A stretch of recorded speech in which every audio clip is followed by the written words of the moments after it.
ទាំងមូលខ្ញុំបានឈ្មោះលោកថ្ងៃនេះជាសិស្សរៀននៅសាលាអន្តរជាតិសមាគមខេត្តសៀមរាបមុននឹងខ្ញុំចាប់ផ្ដើមខ្ញុំសូមថ្លែងអំណរគុណទៅដល់ក្រុមហ៊ុន Toyota ដែលបានបង្កើតកម្មវិធីនេះឡើងសម្រាប់ឲ្យសិស្សានុសិស្សតេស្តសមត្ថភាពនិងសូមថ្លែងអំណរគុណទៅដល់សាលារបស់ខ្ញុំសាលាអន្តរជាតិសមាគមដែលបានជួយជំរុញឲ្យសិស្សានុសិស្សចូលរួមបានគ្រប់គ្នា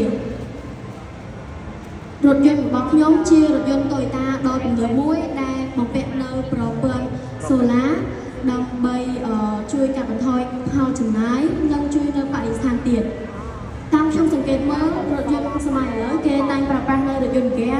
ថយន្តចាក់សាំងឬរថយន្តអគ្គិសនីផ្សេងទៀតតែខ្ញុំសង្ឃឹមថា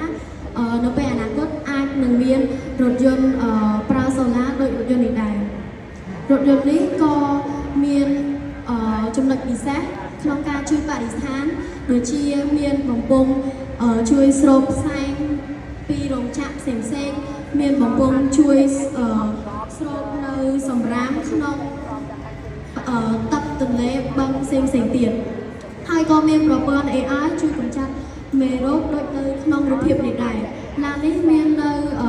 ចំណីអាហារគ្រប់គ្រាន់សម្រាប់បញ្ជូនទៅកូនក្មេងដែលខ្វះខាតនៅចំណីអាហារនោះសូមអរគុណ